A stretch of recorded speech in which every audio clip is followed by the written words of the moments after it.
Allah Subhanahu wa taala menganugerahkan Islam untuk seluruh manusia. Diawali dengan keyakinan yang sempurna kepada Allah Subhanahu wa taala. Apabila manusia yakin kepada benda-benda, ia akan binasa. Binasa bukan hanya di dunia ini, tapi di alam kubur, di mahsyar, dan di neraka. Pada dasarnya manusia memilih apa yang dia yakini bisa memberi manfaat dan meninggalkan hal-hal yang meragukan. Setiap manusia memiliki perasaan dalam hatinya dan digerakkan oleh anggota tubuhnya berupa amal. Seseorang akan memfungsikan anggota badannya kepada sesuatu yang dia yakini bisa mendatangkan keuntungan. Dan keyakinan ini akan terbentuk dari apa yang paling banyak dipikirkan, dilihat, didengar, dan dibicarakan. Rasulullah SAW bersabda, tidak akan lurus iman seorang hamba sebelum lurus hatinya, dan tidak akan lurus hati seseorang sebelum lurus lisannya. Ahli hikmah berkata, berhati-hatilah dalam berpikir, karena pikiran mempengaruhi pembicaraan. Hati-hatilah dalam berbicara, karena perkataan dapat mempengaruhi perbuatan.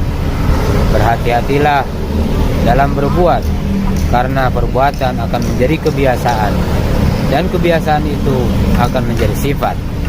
Allah Subhanahu wa taala dan manusia akan menilai seseorang dari sifat. Iman ini tempatnya di dalam hati, namun hati tidak bisa bicara, tidak bisa mendengar, tidak bisa melihat. Iman akan masuk ke dalam hati diawali dengan banyak membicarakan, banyak mendengar, dan banyak merenungi kebesaran Allah Subhanahu wa taala. Iman yang hakiki berada dalam hati, bukan dalam lisan ataupun anggota tubuh lainnya.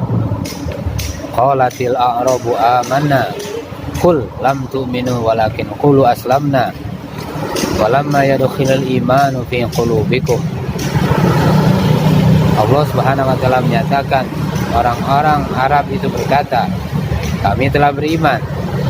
Katakanlah kepada mereka, kamu belum beriman, tetapi katakanlah kami telah tunduk, karena iman belum masuk ke dalam hati kalian.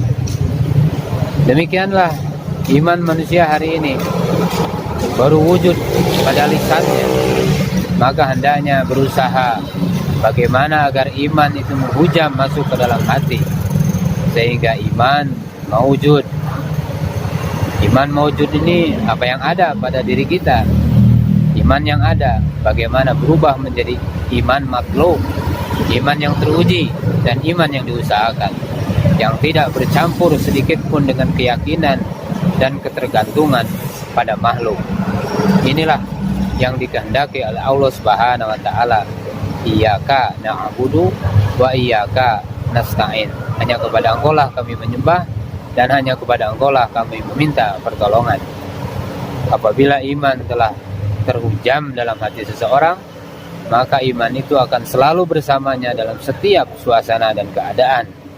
Imannya akan menemaninya di alam kubur, membantu menjawab pertanyaan malaikat mungkar dan nakir. Di akhirat kelak, iman akan bersamanya dan membantunya menjawab pertanyaan Allah Subhanahu wa taala pada saat sakaratul maut. Imannya akan menghalau setan yang akan menipunya sehingga mati dalam keadaan Islam. Seseorang rela diatur oleh perusahaan dan berusaha mentaati peraturan yang berlaku di perusahaan itu karena yakin setiap bulan akan mendapatkan gaji.